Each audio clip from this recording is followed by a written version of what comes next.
Rise of the Exile, Book 1 of the Shadow of the Tyrant King series, by J.D. Matter. Chapter 1. Escape. Nobody knew the world was about to change forever. It happened when Lucas Archer was just 6 years old. It was then that he found himself standing alongside his godparents, Frederick and Valerie Day. They were at street level amidst the skyscrapers of Atrium City. A crowd of people stood around them. They were all gazing skyward at a rare and beautiful sight, the royal airship. That shining vessel drifted gracefully over the tops of the buildings, high above and bathed in golden light. Lucas's father, the great mage and ambassador, was aboard that immense, rumbling aircraft, as was King Narmonius himself, lord of the Woodland Realm. Lucas could hardly wait to see his beloved father. It may have been a fortunate coincidence that Lucas was with his godparents. His father, however, might have called it providence. A loud bang echoed throughout the man-made canyon of buildings. Everyone lurched in sudden fright. Some loud metallic shrieks grated on their ears. Then, the royal airship exploded into a violent swirling yellow and orange inferno. The massive thing fell horrendously toward them, scraping alongside the Royal Oak Tower, the tallest building in Atrium City, leaving deep scars of broken glass and twisted metal along its once pristine, mirror-like surface. The crowds below scattered in every direction. Flaming debris rained upon them. Frederick Day scooped Lucas up and carried him under his arm like a rolled-up newspaper. They ran frantically with the crowds, not knowing full well where to find safety. Lucas saw a group of people crushed by a piece of building. A broken chunk of propeller zipped by, nearly ending his young life. When the main bulk of the airship crashed behind them, it resounded like thunder. Frederick ran for a long time. Lucas bobbed uncontrollably under his arm as he hurried through the crowds. Valerie was running alongside them when she suddenly dropped. Frederick stopped and pulled his wife back to her feet with his one free hand. Luckily, it was just a stumble. She was okay. A large piece of concrete and twisted rebar slammed down in front of them, where they would have been if Valerie had not fallen. Later, she would swear that she was tripped by a bald man. The world quaked into a dangerous jumble of chaos all around them. Lucas saw a boy of about 12 years old floating in a fountain. He was burned, and his clothes were in tatters, but he was alive. Lucas wondered if perhaps that boy was on the airship, and if he was, then maybe his father survived as well. Lucas denied the finality of the disaster. His beloved father was dead, and he could not cope with that. He lost consciousness. Atrium City was being invaded. The royal airship disaster marked the first of a series of destructive events. Legions of soldiers, clad in shining armor, flooded the streets. They wore white tunics with the wicked emblem of the Black Eagle. Most carried swords, but there were many archers too. Their invasion of the shining city was cruel and merciless. The common folk who dwelt there were no match for the sharp, coordinated tactics of the Black Eagle troops. "We need to go, now!" Frederick shouted as they left their home. "They're hunting down the rest of the royal families." So Frederick and Valerie Day took Lucas, whom they promised to protect, and ran from the doomed city. On horseback, they rode deep into the great expanse, a seemingly endless forest. They bypassed the broken roads and strange ancient ruins within those murky woods. They cut through the open, hilly land of Cree far to the east. Beyond the unknown wilds, they found seclusion. At last, they settled in an unnamed, swampy land far from any explored or civilized place. Chapter 2. Fugitives. 6 years later, once again, Lucas Archer did not realize how much his life was about to change. It was his 12th birthday when he groggily awoke to his godparents' hushed, argumentative whispers. He got up and crept toward the door. The wooden floorboards creaked mutinously beneath his feet. He cringed with every step. He was sure that every lull in their conversation was because they heard him. It seemed they did not hear him, fortunately, and Lucas managed to crack his door open barely enough to facilitate eavesdropping.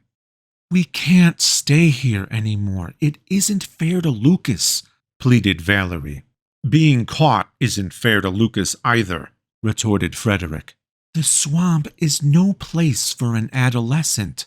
Valerie looked weary and desperate. Her long, matted black hair partially hid her pale face. Her shoulders slumped as she sat at the kitchen table. "Everything here is so dreary and oppressive. Lucas doesn't deserve this. He's so charming and personable. He would shine if he were back in civilization. Think about it. We're the only two people he's seen since he was 6 years old. Harklin wouldn't have wanted that. There's a whole world out there waiting for him. There's more to life than this dreary place. There's more to life than hunting and gathering. There's more than we could ever teach him.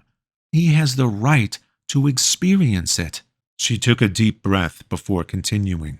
"Frederick, I, of all people, understand your trepidation, but they're looking for us, not him. They don't even know Lucas exists. Just think." Valerie's voice faltered. She was tired of arguing. "I know," said Frederick, "but where could we go? Where won't they find us?" "Cree," Valerie forgot to whisper, her enthusiasm renewed as Frederick finally seemed willing to listen to reason. "Cree?" "Yes, it's so perfect." As Valerie spoke, Frederick shuffled through old parchments, looking for a map. "It's not too far from uncharted territory, but it's still very far from Atrium City, so nobody's going to recognize us. It's supposed to be so peaceful there. Lucas could go to a real school with other children." Frederick found his map and spread it upon the table. "Indeed, Cree might be promising. Look here." His finger traced various rivers and plateaus upon the crumbling map. "It's strategically irrelevant." "Right. So why would they invade Cree? We'd be safe there." "I must admit I am tired of this swamp as well, and Cree is an interesting idea. All right, I'll check it out, but don't get your hopes up. Tell Lucas I'm on an extended hunting trip looking for a snorcalf or something. It might take a while, but I need to see if Cree is everything we think it is before we just pack up and go." "Okay, hun." Valerie looked happier than Lucas had ever seen her. Frederick left the kitchen and began gathering supplies for his voyage. "You can come out now," she said. Lucas's heart leapt. Lucas's godfather was gone for several weeks. Frederick delved into the unexplored gladelands and beyond. He kept to the old woods and barren fields. He trekked through vast wilderness before finding a suitable passage. Cree was open, breezy, and hilly. Compared to the surrounding forests, Cree was like a fine lawn. He found a stony town cradled quaintly between the hills, a jewel amidst the wilds. For Frederick, venturing into the town was a scary notion. Nevertheless, he explored that place, which was called Devonstone. He hoped no one would recognize him. Lucas's happiness, however, was worth the risk. Frederick Day returned to the swamp with good news. Cree was every bit the sanctuary they hoped for, and more. They abandoned the swamp cottage Frederick built 6 years ago. Lucas hardly remembered living anywhere that was not covered with green muck. Seeing wide blue sky was strange after dwelling in sticky mists for so long. Cree's emerald rolling grassy hills were soon before him. Lucas was in awe. Lucas's godfather brought them to Devonstone. That stony town was actually Cree's capital. It was scenic and peaceful, which made them become complacent. When Frederick and Valerie Day emerged into civilization with their godson, most people mistook them for Lucas's grandparents, for they had led stressful lives and aged prematurely. Cree's tranquility and friendly people were exactly what they needed. Frederick and Valerie stopped going cloaked or disguised and let the invigorating sun shine upon their faces once again. No one stopped them. No one grabbed them by the collar. People simply smiled and walked by without a care. Lucas's godparents were happy again, something they never thought likely. Frederick, being particularly paranoid, still avoided socializing whenever possible. The fewer people who knew the name Frederick Day, the better, he thought. He avoided places like the markets, therefore, where conversation was inevitable. Despite the inconvenience, he was still adamant about providing food solely by hunting and gathering from the neighboring forests. They bought a modest brick house on Maple Street. It was not much, but it was a mansion compared to their green-filmed swamp cottage. The Days' lives were returning to normal, as if they just awoke from a 6-year nightmare. Lucas felt amazed to be freely mingling with strangers. He had never been happier, for hiding in antisocial seclusion stifled his open, carefree personality. He was allowed to roam, for he was merely a child, unknown and unsought. Lucas seemed average, but had a pleasing air. His sandy, unkempt hair somehow looked charming. Few people noticed him, but those who did usually smiled, because he had a cheerful glow which was contagious. His walk was springy, and his voice friendly and optimistic. He was inquisitive, but not to the point of being obnoxious. To the casual passerby, he was just another jubilant child. There were, after all, many of those around. Lucas wandered downtown's bustling cobblestone streets, which was nothing more than a rural town compared to other major cities.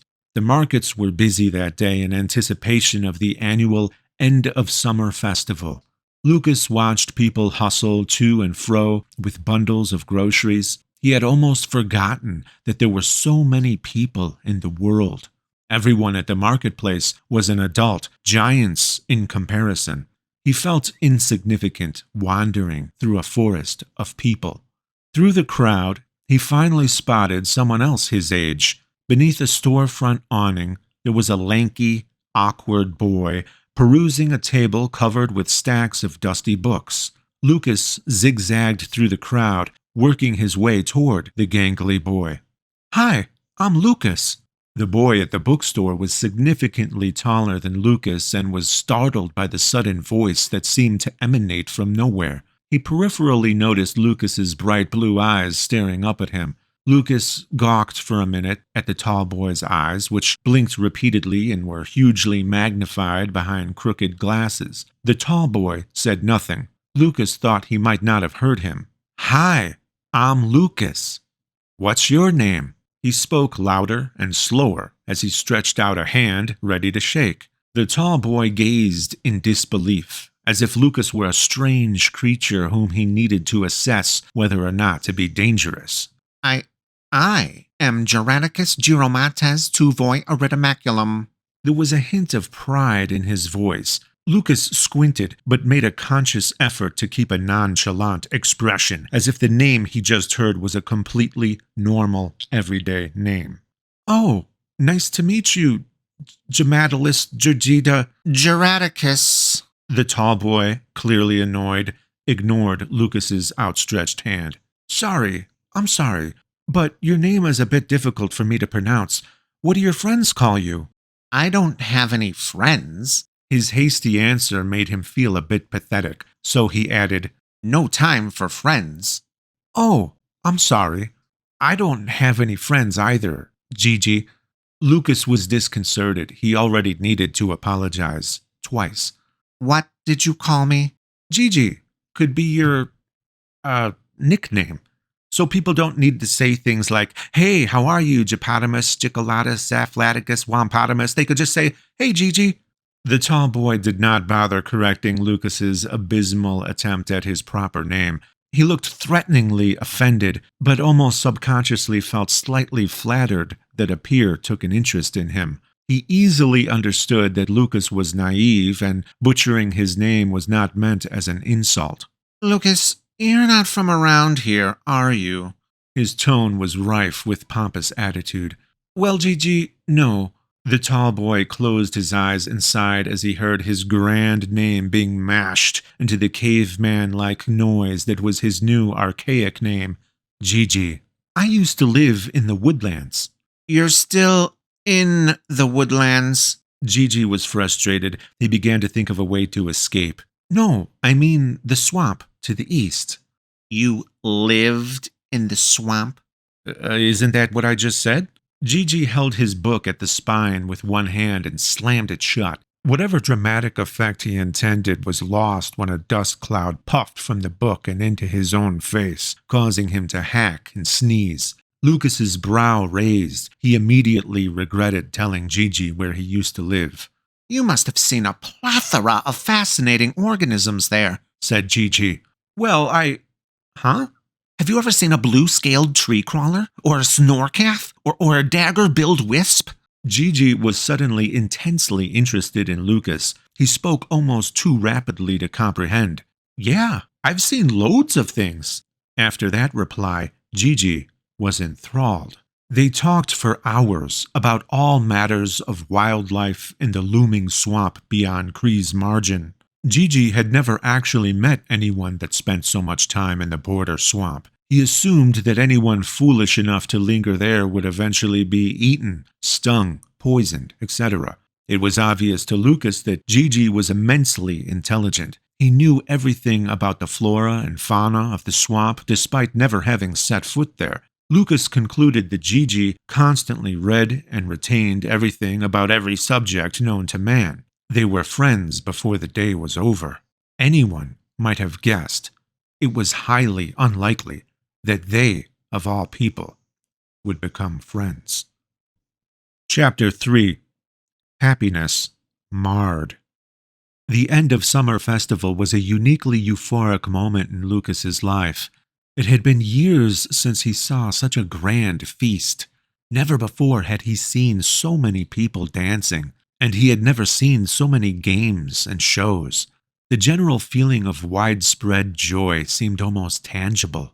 The setting sun glowed orange against a rich rose sky. Grassy hills normally darkened by dusk were instead shimmering and multicolored due to the many festive lights strung from tent to tent. The first few sparkling fireworks began to burst and pop in the darkening sky. Music from various bands mingled and at times was overwhelming. Everyone was laughing, dancing, eating, and drinking. Some were drinking a little too much. Some were outright drunk and giddy. Couples were kissing here and there. Random shows were free to anyone that happened by, whether it was a magic show, a demonstration of strength, or a popular play. The celebration went strong, deep into the starry night. Lucas and Gigi wandered aimlessly, having a grand time. Though Gigi did not confess it, he would have skipped the festival and stayed home if not for Lucas's insistence. Nor did he confess that he was having the best time of his life, but he needn't, for that was obvious to anyone who could see his smiling face.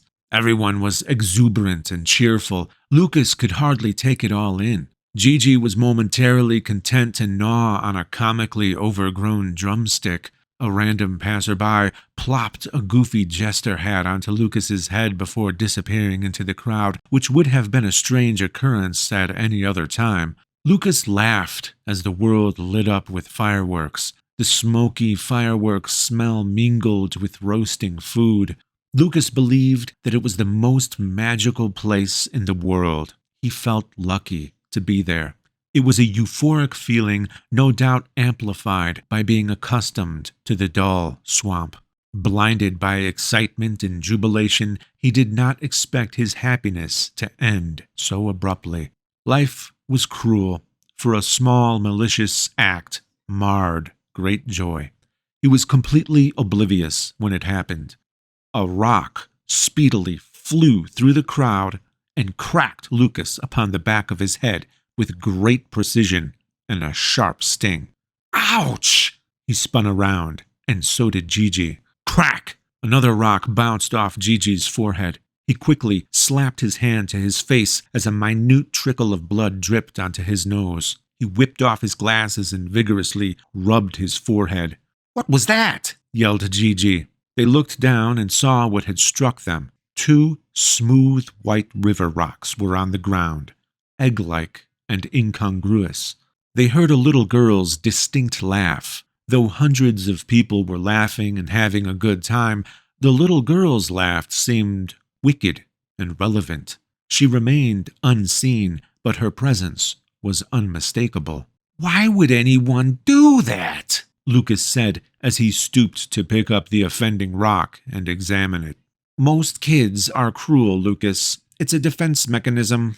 "Well, they're gonna need a damn good defense mechanism if I ever get a hold of them." Their ad hoc hunt for the girl sniper was brief. Gigi's negligible cut was quickly forgotten. They were distracted by a pair of hilarious acrobats. An athletic couple, possibly married, was dressed in colorful tights as they darted about. The skillful duo pretended to trip each other up, only to expertly recover at the last second of what would have been a painful fall. The gathering crowd oohed and ahed in simultaneous crescendo with each acrobatic feat. The male acrobat just completed a mid-air somersault and landed in a one-handed handstand. The crowd cheered. Another rock sailed through the crowd with deadly precision. It brought the acrobat down like a crumbling house of cards. The female acrobat was in mid-air when it happened, and the distraction caused her to crash painfully onto her partner. Heads turned in every direction. Lucas and Gigi did not hesitate to continue their hunt, for the elusive sniper had struck again. It was their civic duty to apprehend and possibly torture the little girl. The young vigilantes were business-bound and tried to appear capable of brutality, puffed up and scowl-faced.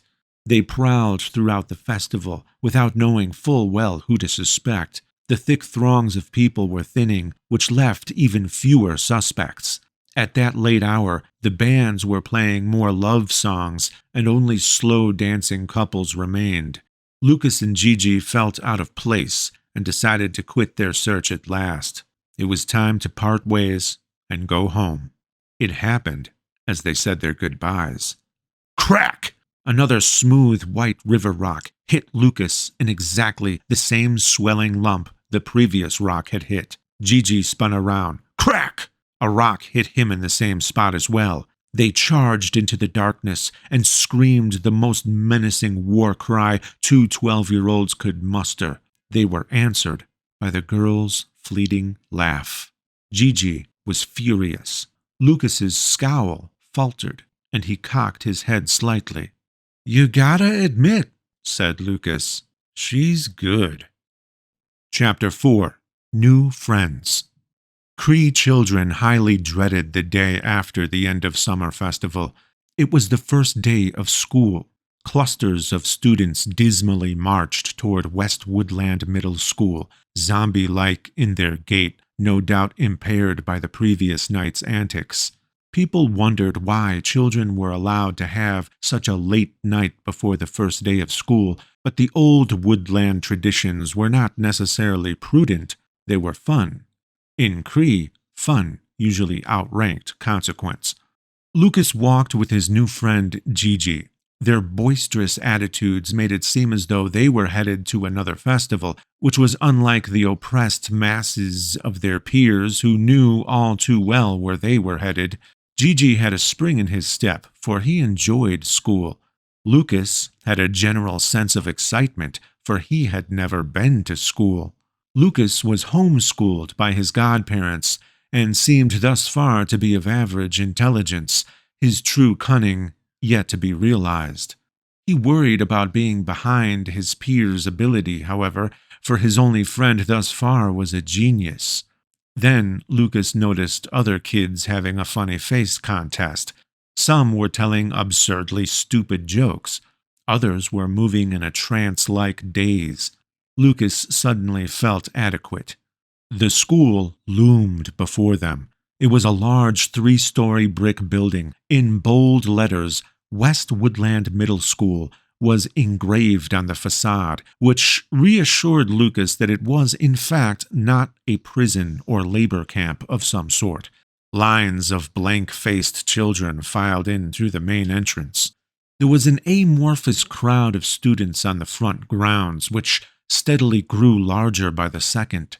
Lucas saw swarms of children diverting to the crowd. He heard the unmistakable chant, "Fight! Fight! Fight!"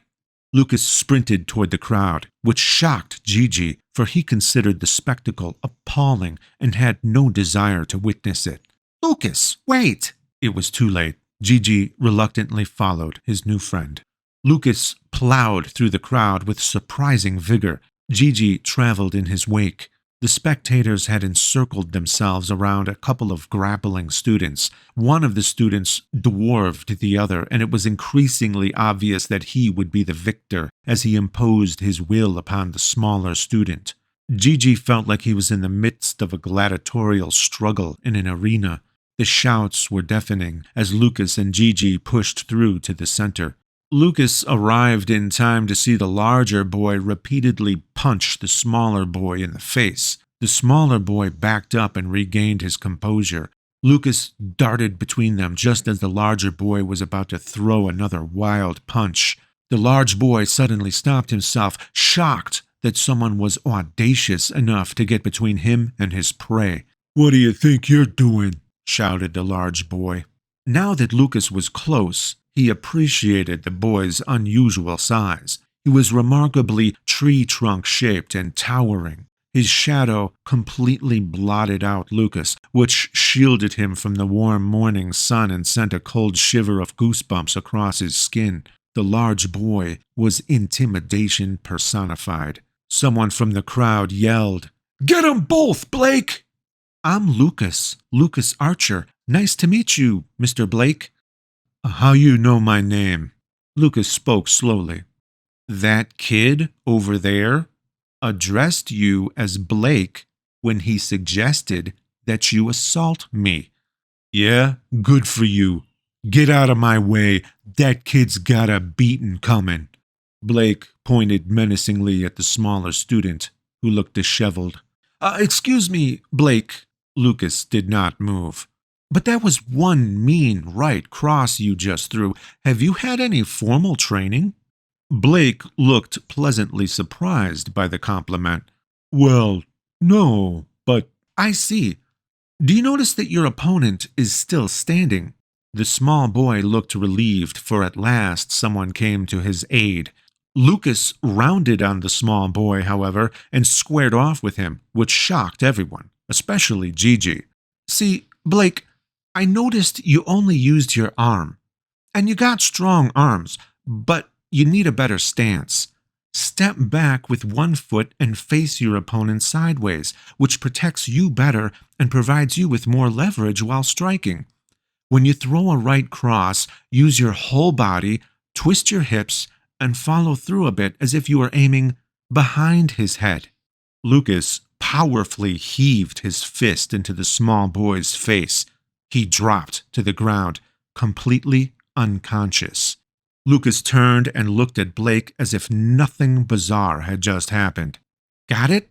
Blake stood with his mouth gaping. "Yeah. Good. Got it." He dully and deeply laughed. Lucas intrigued him. "What was your name again?" It was, and still is, Lucas Archer. They shook hands. Blake's huge hand enveloped Lucas's. Anyone might have guessed it was highly unlikely that they, of all people, would become friends. Gigi, who was revolted by Lucas's crude behavior, wondered if becoming friends with Lucas was a mistake. Blake, on the other hand, was content to get Lucas's input on several various fighting techniques. Gigi cautiously interrupted their conversation, still shocked that casual conversation was possible between two people who recently committed acts of barbarism. Excuse me, Blake, but why were you fighting with that little boy? What did he ever do to you?" Blake was getting ready to fight again before Lucas intercepted him. "Blake, this is Gigi. He's okay. He's a friend of mine." Gigi?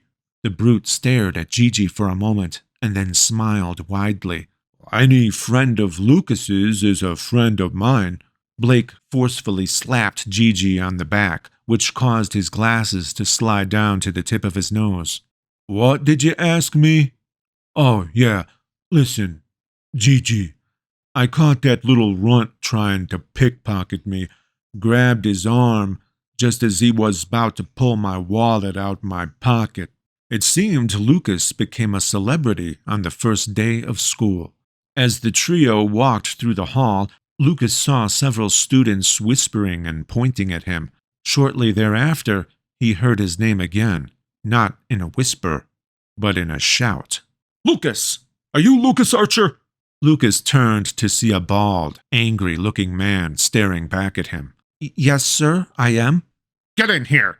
The bald man pointed toward his open office door. Gigi and Blake began to follow, but the bald man shouted again. No, just Lucas! Judging by the decadence of his office, he was an important man. The walls were covered with credentials and awards. Principal Philip Pumpernickel was inscribed into a bronze plaque on his desk. Lucas thought of him as Triple P. That could be his new Lucas given name. Sit down. Lucas quickly obliged the order and sat in one of two chairs facing a huge, polished cherry desk. The man plopped into a grand plush chair behind the desk, and he became silhouetted by the morning sun beaming through an open window behind him. His shiny head glared in the morning light. He rested his elbows upon the desk and touched his fingertips together, making a little cage with his hands. He stared at Lucas, assessed him, and tried to make him feel uncomfortable. When the bald man finally spoke, he sounded as if he tried to make his voice sound deeper and more forceful than it actually was.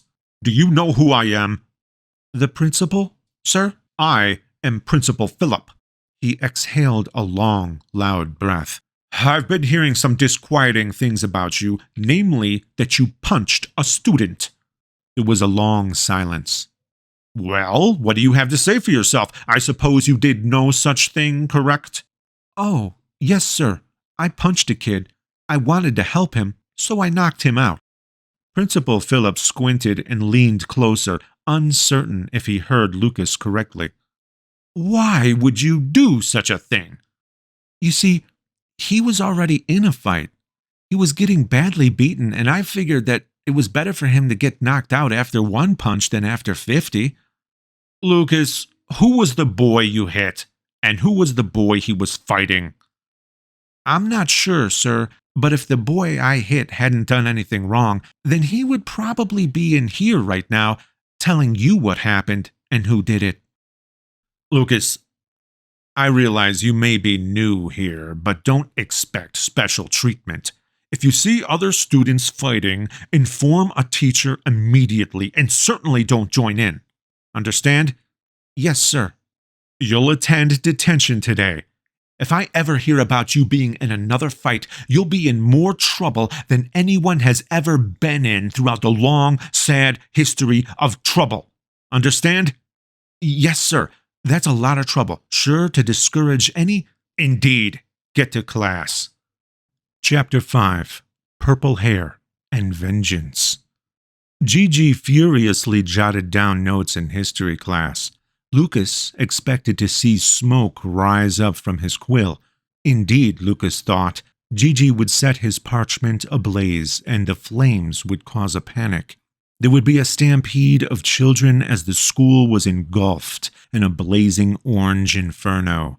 Lucas himself would single-handedly simultaneously carry 4 small children to safety. Then he would hopelessly, yet bravely, re-enter the harsh flames to rescue others. There would be girls, pretty girls, pleading with him not to go. It's too dangerous, Lucas, they would cry. Nevertheless, he would defiantly re-enter. Certain doom would claim him. He would wrench the limp bodies of victims from the flames, moments before being crushed by the collapsing building. As the smoke would clear, the pretty girls would squeal, There he is! He's so brave and handsome! He heroically wounded and blackened, would pull a dozen more students and the history teacher from the smoldering rubble. Unfortunately, Principal Philip could not be saved. "Lucas! Lucas! Lucas!" they would chant. Even his history teacher would shout, "Lucas! Lucas!" His history teacher's very real yell woke Lucas with a startled jerk. A small drool puddle had accumulated in front of his mouth. His cheek stuck slightly to his desk as he peeled it off and looked up at his angry teacher, Mr. Clovenhoof. "What did I just say?" The angry teacher stared down at him. "Lucas?" he groggily blurted, and the class laughed. The teacher sighed. "Before that..." Lucas looked at Gigi, as if expecting answers telepathically. Gigi looked embarrassed for him. I don't know," Lucas admitted. "Lucas, this is very important. I would think that after the trouble you got into this morning, that you, of all people, might be on your best behavior. Clearly, I was mistaken. We've been discussing the long, oppressive reign of the Tyrant King." When Lucas heard the words, Tyrant King, he perked up. He had heard hushed whisperings about the Tyrant King from his godparents. It was tantamount to hearing something profane. He immediately regretted falling asleep. Gigi would most likely let him read his no doubt exemplary notes. "Lucas," continued Mr. Clovenhoof, "if you can't stay awake, perhaps you should stand. Go on, stand up and go to the back of the class." Begrudgingly, Lucas stood and shuffled to the back of the class. He turned and watched as the teacher continued his unusually animated lecture. Mr. Clovenhoof spoke intensely, excited about the subject of the tyrant. The teacher considered it to be the most important historical topic. Lucas listened attentively as he faced the backs of 30 or so students, who were quietly listening as well. All was still except Mr. Clovenhoof, who was ranting about dark, oppressive times long past. Then there was a suspicious movement. Lucas noticed an unusual little girl. She had shockingly purple hair. The purple-haired girl, who had forgotten about Lucas and his vantage point, gingerly slipped a slingshot out of her pocket. Slowly, she loaded it with a smooth white river rock. She aimed carefully, expertly comfortable with her instrument. The little catapult released, and the rock sailed silently between students' oblivious heads. Crack! It thudded painfully into a boy's ear. "Ouch!" he screamed, and the class collectively jumped in their seats. She quickly concealed her weapon and tried to suppress a giggle by covering her mouth. A realization stirred in Lucas's insides, and restless vengeance swelled within him. After Mr. Clovenhoof's lecture, Lucas approached the boy that had been struck in the ear. "Excuse me, my name is Lucas Archer." A fearful expression flashed across the boy's face. Lucas suddenly realized that he was speaking to the boy he punched that morning. The unfortunate boy not only had a shiny black eye, but his ear was puffing up as well, to add injury to injury. "Oh, it's you! Listen, I'm sorry I hit you earlier, but it was for your own good." Lucas explained his twisted logic. His charm intensified, making it difficult to dislike him. The tension eased.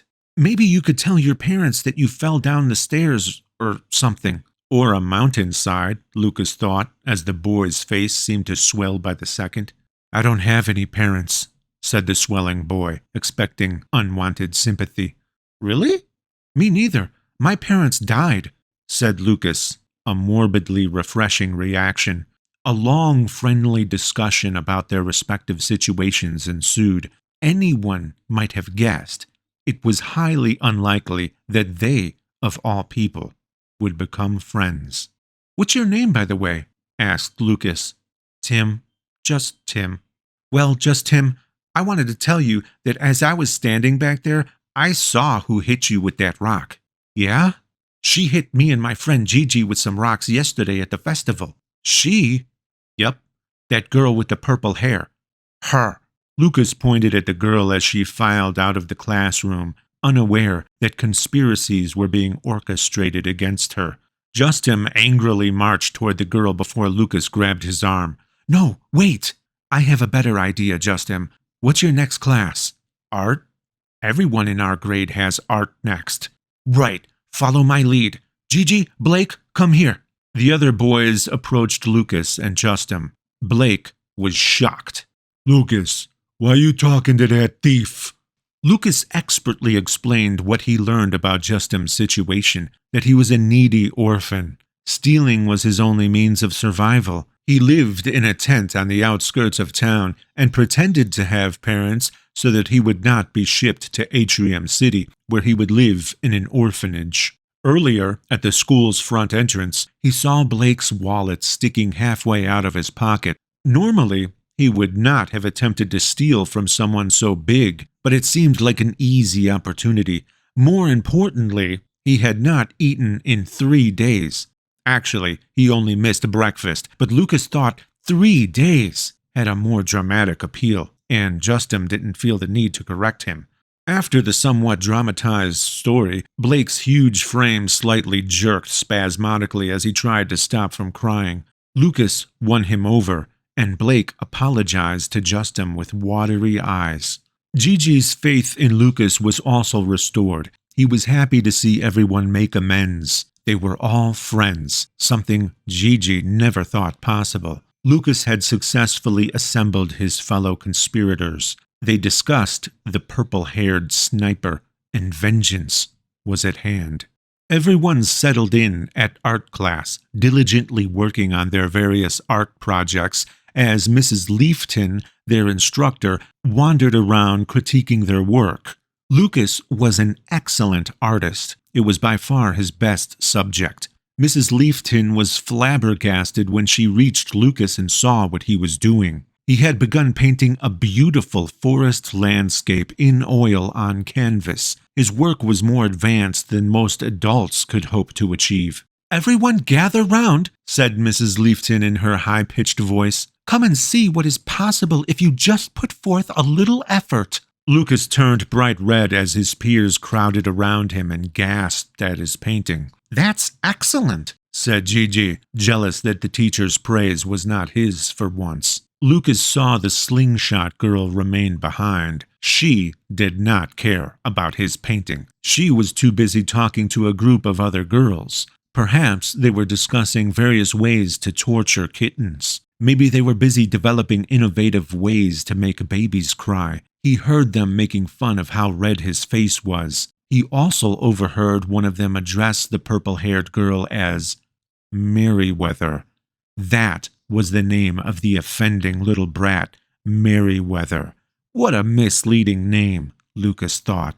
When the crowd dispersed from Lucas, he overloaded his brush with dark red paint. It was a raw color that had no business in his painting. He wandered away from his canvas and loitered his way closer to Merryweather. The teacher saw him but dared not reprimand her newest star pupil for taking a much-deserved break. Therefore, she ignored him.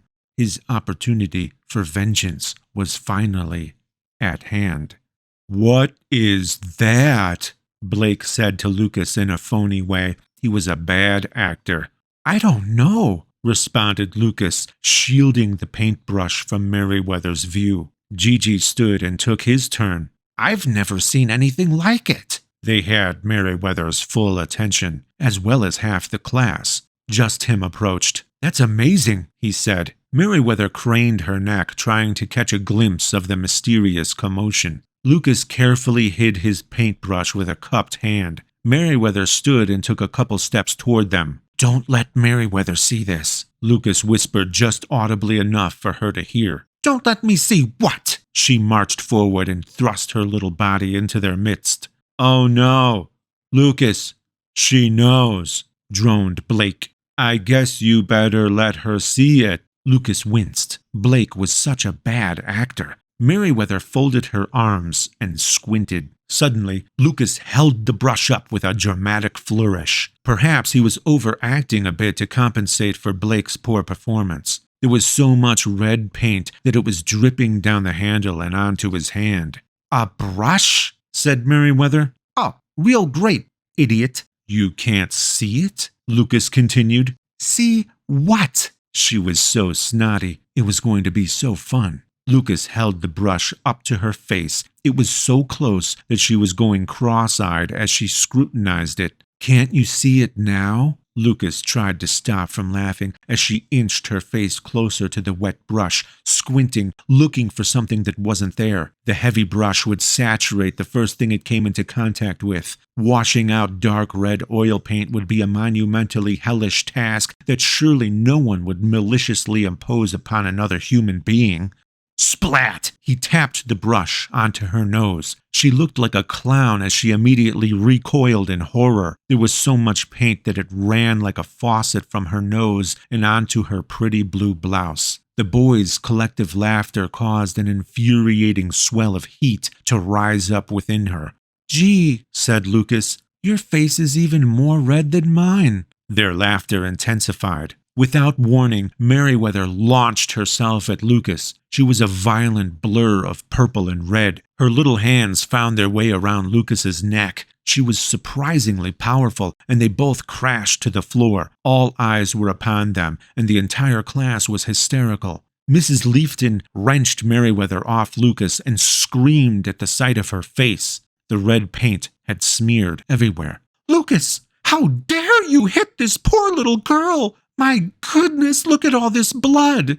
"But, Professor, it isn't." Merriweather unexpectedly let out a horrific shrill. She cried as loudly as she could, although there were no tears, and, unlike Blake, she was an exceptional actor.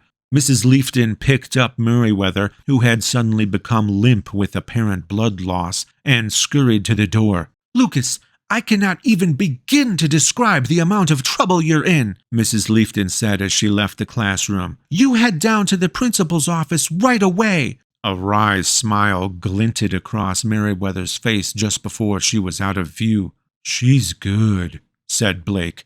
Lucas had a horrifying encounter as he left the classroom. Principal Phillip happened to be in the hallway when he witnessed Mrs. Leafton carrying Merriweather's limp body from the classroom. Merriweather was moaning, or perhaps she was making an attempt at a death rattle. Principal Phillip's shock froze him in place. He thought about being the first principal in Cree's history to actually have a student die during his tenure. "What happened?" Principal Phillip yelled and trembled.